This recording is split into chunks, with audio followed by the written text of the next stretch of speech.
रायबरेली के बीएसए ने सरकारी मास्टरों को कुत्ते के प्रबंधन के काम में लगा दिया है। इसके लिए एक आदेश भी जारी कर दिया। आदेश मिलने के बाद बेसिक शिक्षकों में इसको लेकर नाराजगी जताई। शिक्षकों के विरोध के बाद बीएसए ने यू टर्न लेते हुए आदेश को बदल दिया। रायबरेली के बेसिक शिक्षा अधिकारी राहुल सिंह ने 24 दिसंबर को एक आदेश जारी करते हुए शिक्षकों को कुत्ते के प्रबंधन का फरमान सुनाया। आदेश में कहा गया कि सुप्रीम कोर्ट के आदेश के अनुपालन में समस्त प्रधानाचार्य विद्यालय परिसर की सुरक्षा, विद्यार्थियों का संरक्षण और आवारा कुत्तों के प्रबंधन के लिए आवश्यक कार्यवाही सुनिश्चित करें। इस आदेश के बाद सभी शिक्षक आक्रोशित हो गए। उन्होंने इस तुगलकी फरमान का विरोध किया। प्राथमिक शिक्षक संघ के अध्यक्ष राजेश शुक्ला ने कहा, एक तो ऐसे इतने काम शिक्षक से लिए जाते हैं, अब कुत्ते गिनने का काम शिक्षकों को देना यह समझ से परे है। सहायक अध्यापक चंद्रमणि वाजपेयी ने कहा कि शिक्षकों से अगर इसी तरह से काम लिए जाएंगे तो बच्चों को किस समय पढ़ाएंगे, बच्चों की शिक्षा का स्तर कैसे सुधरेगा। आदेश निकलने के बाद बेसिक शिक्षा अधिकारी राहुल कुमार सिंह ने कहा कि सुप्रीम कोर्ट के एक आदेश के अनुपालन में यह सुनिश्चित करने को कहा गया था कि जिन स्कूलों में बाउंड्री वॉल नहीं है उन स्कूलों में सबसे पहले सुरक्षा के लिए आवश्यक कार्यवाही की जाए। ऐसे में बच्चों की सुरक्षा और स्कूल परिसर की सुरक्षा सर्वोपरि है। साथ ही ये देखना है अगर बाउंड्री वॉल स्कूल में नहीं है तो कहीं आवारा कुत्ते स्कूल परिसर में न आ जाए। आवारा कुत्तों से बचाव का उचित प्रबंधन सभी अध्यापकों से करने को कहा गया था, जिस संबंध में आदेश जारी किया गया था।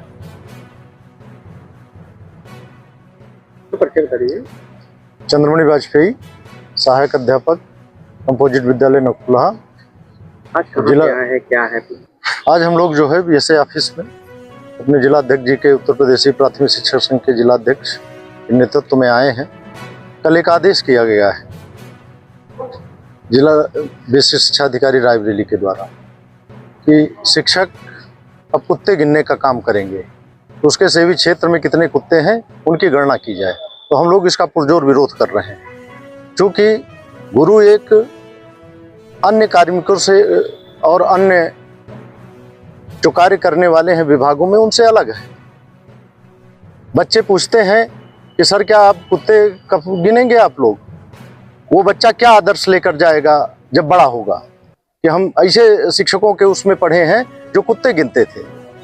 तो ये बहुत विचारणीय है और माननीय हमारे मुख्यमंत्री श्री योगी आदित्यनाथ जी एक विशिष्ट गुरु शिष्य परंपरा से आते हैं। उनको स्वयं संज्ञान लेना चाहिए कि शिक्षकों की गरिमा को बचाने के लिए ऐसे कार्य उनसे न कराए जाएं, उनको विद्या दान देने के ही कार्य में लगाया जाए तो ज़्यादा अच्छा होगा। अच्छा बता दीजिए। मेरा नाम राजेश कुमार शुक्ला है। मैं उत्तर प्रदेशी प्राथमिक शिक्षक संघ का रायबरेली का जिला अध्यक्ष हूँ। क्या हुआ है, इसलिए आप लोग यहाँ पे? शिक्षकों के ऊपर लगातार कोई न कोई समस्या इस समय आए दिन आती जाती है। अभी हम लोगों का एक आदेश जारी हुआ है एनसीटीई का कि जो 2017 के पहले एक आदेश आया है कि जो लोग पहले टीटी नहीं थे उनको भी टीटी करना पड़ेगा, जबकि जब टीटी लागू हुआ है उसके बाद से लोगों ने टीटी किया है, पूर्व के लोगों पे लागू नहीं होना चाहिए था। तो हम लोगों के ऊपर टीटी, कुत्ते गिनना, बिल्लियां गिनना, बीच में एक आदेश आया था उसका ओपीओडी का, तो उसमें सुबह शौच में लोग ना जाएं, ये सब हम लोगों को देखना होता है। तो हम लोगों के ऊपर बड़ी दिक्कतें इस तरह की आती रहती हैं लगातार। तो हम लोग बड़ा और शिक्षक बड़ा आहत है, बड़ा परेशान है, बड़ा चिंतित है अपने भविष्य को लेकर के। आज का क्या आदेश आया आप लोग?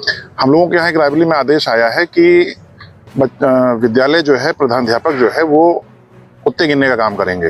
तो इससे हम लोग बड़ा आहत हैं। इसके क्रम में मैं एक चीज़, एनसीटीई हम लोगों के यहाँ ये गाइडलाइन बनाती है कि शिक्षक क्या करेगा, कैसे करेगा। तो एनसीटीई से एक निवेदन हम लोगों का है, ये पूछना हमको है कि क्या कुत्ते गिनने के लिए टीटी की आवश्यकता है कि उसके लिए टीटी की आवश्यकता नहीं है।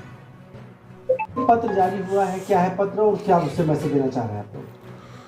वो माननीय सर्वोच्च न्यायालय का एक आदेश आया है, उसमें स्थानीय प्राधिकारियों को जो है जिन स्कूलों में बाउंड्री वॉल नहीं है उनका चिन्हांकन करके सूचना देनी है और उस सूचना को हम लोगों को